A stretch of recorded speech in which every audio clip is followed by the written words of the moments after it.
Hi, I'm Tina Swithin, author of Divorcing a Narcissist and founder of One Mom's Battle. And today I wanted to talk about a topic that seems to come up a lot in my practice, and that is, should I stay or should I go? Directly relating to marriage with a narcissist. And if you do not have children, the answer is absolutely go. This is a personality disorder that has no cure, and even if they are able to learn tools to navigate their behavior and to try to cope in day-to-day life, they're essentially acting. It's never going to truly be authentic. And that was a really hard concept for me to grasp in the beginning. I remember when my marriage counselor told me that I was married to a narcissist, and the fixer in me actually got really excited and thought, oh my gosh, at least I have a name and a label for what I'm going through, because now we can fix it. And she quickly informed me that there is no cure. There truly is nothing that can be done. So you either need to make the choice to stay or to go. But if you stay, you need to be realistic in knowing that this is your life and it's going to involve lots of ups and downs. It was about 7 years into my marriage when my therapist told me that I was married to a narcissist. And once I started to truly understand the disorder, I realized the severity of what I was living with and what my future looked like. By the time my marriage ended in 2009, my life had been turned upside down. My husband had an insatiable spending problem, an addiction, and a need to live this grandiose lifestyle that we could not afford. So by the time we made the decision to go our separate ways, we were $1.6 million in debt. We had lost our cars, our home, our credit, and our businesses. And when I looked at my reality as a single mom, I also have health problems that are quite severe. So it felt pretty bleak. And I had two very little girls under the age of 4 who were depending on me during this time. I actually questioned myself many times on whether or not I was really strong enough to leave him. And I remember in the beginning having a phone conversation with my dad and letting him know that I had done a lot of soul searching and that I had made the very tough decision to actually stay in the marriage, knowing what I was dealing with and what I was up against, and that I was just going to pretend for the sake of my daughters, because our truth was that my ex-husband really wasn't around in our day-to-day lives anyway. Between work and his triathlons and drinking, I really did probably 98% of the day-to-day child duties and child rearing. So in my mind, I was better able to protect them if I stayed in the marriage and retained the control, if I just played along and let him think that things were okay.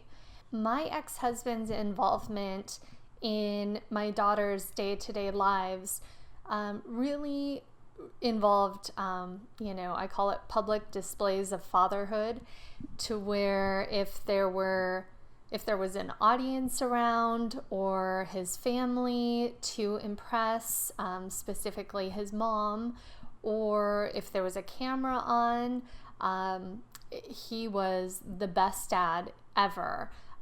Doting dad, carried the girls around on his shoulders or in backpacks, and just really put on a show. And I knew that allowing him to continue that would be in all of our best interest.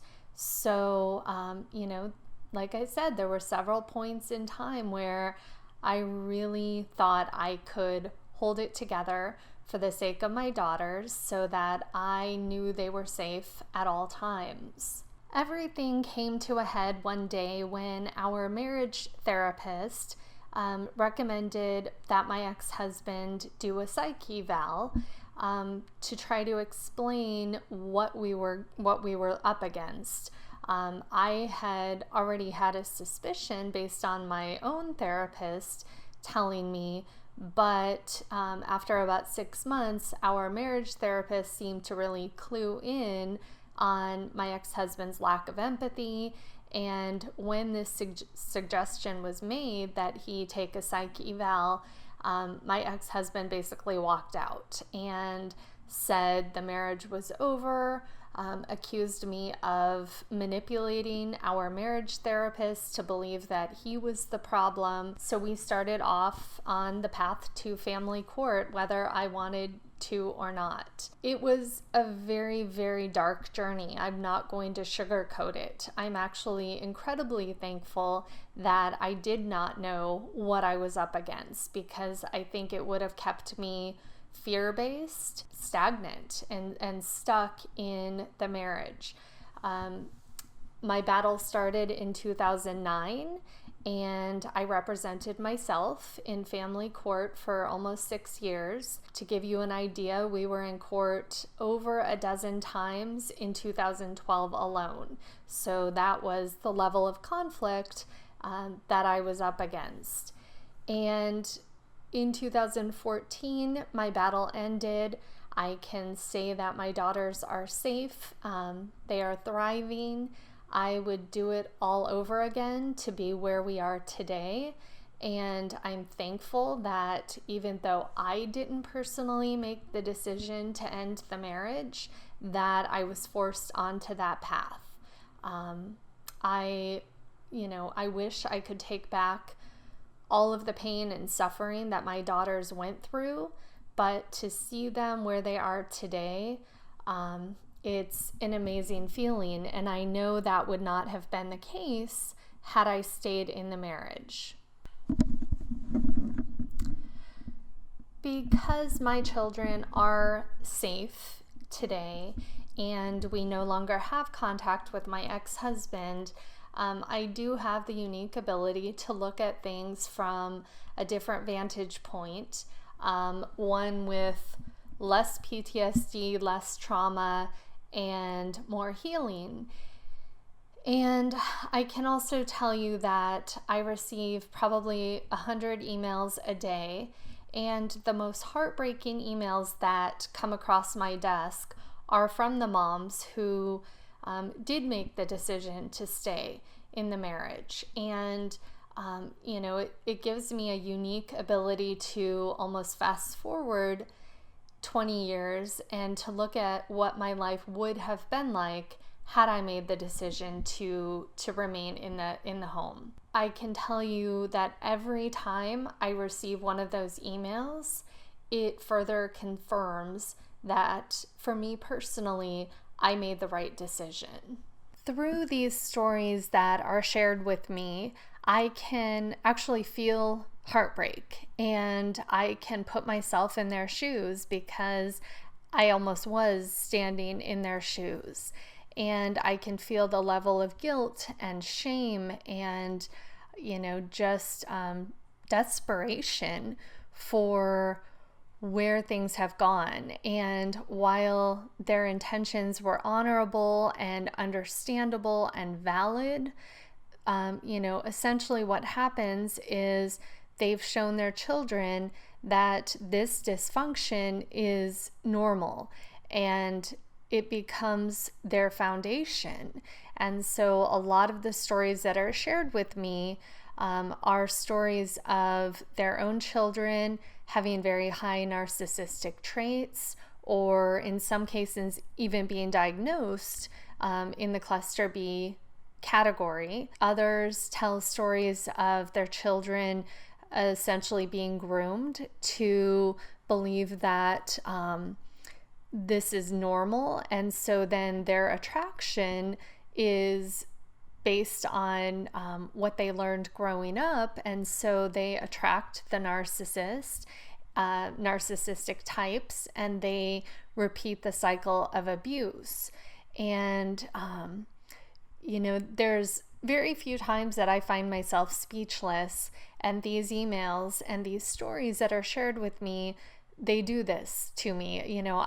There's a lot of times I don't even know what to say because it hits so close to home. I know it could have also been my story. Once I began to navigate the family court system, I realized that the sad reality is that almost all 50 states in the United States are 50-50 parenting time states. And personally, on a side note, I am very, very against 50-50 parenting time. But the way I had to look at it was, even with 50% of my children's waking hours, I was able to use that time to show them what healthy looked like, and to show them what normal relationships looked like, unconditional love, all of those things that would have been compromised had we been under the same roof with my ex-husband. Had I made the decision to stay in my marriage, I believe my children would have learned that love, attention, affection were all conditional, and that you had to earn those things. That was not what I wanted them to learn. And what I also faced once our parenting time splits went into effect was that I was spending a lot of my time undoing the damage that was being done on my ex-husband's parenting time. And that was not something I had really anticipated. It was very dark and exhausting because, I knew that the reason my daughters were coming home and acting out or showing signs of regression was because I was the safe parent, and they felt safe, expressing themselves. They can be like little pressure cookers where, they're going through so much, they don't have the tools to cope like adults do. And so, they come home and they explode. So, those were some of the things that I learned along the way was, and that I had not anticipated, is it can be very difficult to bear the brunt of the damage being done, and our instincts, nature intended us to protect our young, and your hands are tied by a broken system, so you truly struggle to do that. And it's so painful to watch your kids struggle and to, have the guilt and the shame of that you put them in this situation. I know that's how it felt for me, is that my daughters didn't ask to be born into this situation, and yet here they are, little tiny humans trying to navigate something that I struggle to navigate. And so, I don't sugarcoat things. It's very difficult. And as hard as those times can be, it also gave me the opportunity to model compassion and empathy to my daughter, and to both of my daughters, and to lead by example. The narcissist is absolutely incapable of showing empathy or compassion. And so it gave me teaching tools, because modeling is absolutely the best way to teach children about these important things. And I used everyday opportunities to model empathy, to teach them right from wrong. I spent a lot of time teaching my daughters about red flags, about boundaries and what those looked like, and modeling my own boundaries depending on their behaviors. I taught them that people's words and actions should always be in alignment, and if they're not, that's a red flag that they need to pay attention to.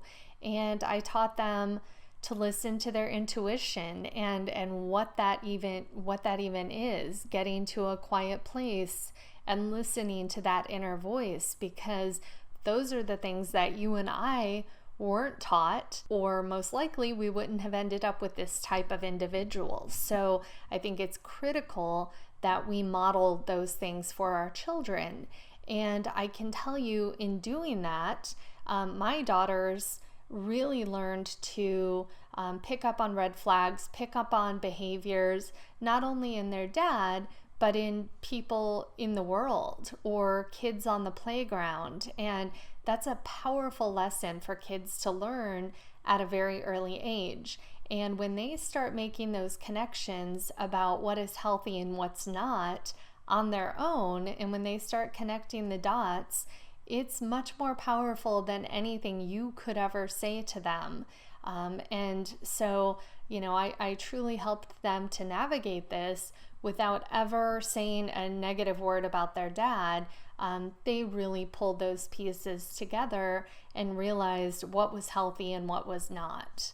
During my marriage and custody battle, I took the high road, which was very lonely and more bumpy than it was smooth, that's for sure. But I have no regrets about the direction I took, and I was always positive about their visits with their father, and truly let them come to their own opinions and decisions on who he was. And I personally cringe when I think of where we would have been had my marriage not ended, and had I really made the decision to stay in this dysfunction. Because looking back, now that my fog has cleared, I know how dysfunctional it was, and I know what damage it did to me as a person.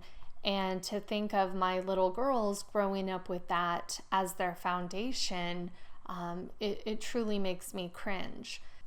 Like with anything that I share here on my channel or in my writing or blogs or books, there is zero judgment. You are on your own path, and I'm on my own path. And our kids, I like to think of them as parallel little paths, and as much as we want to save them, we really can't navigate their path for them. I believe they're on their paths for their own reasons, and we do our best to guide them through whatever they're facing. But there is no judgment whether you decide to stay or to go. I come trying to share a different perspective or vantage point to help you think outside of the box, to help you look at things from different angles that maybe you had not considered. That is truly my goal with everything that I do. So please know that, please take that to heart.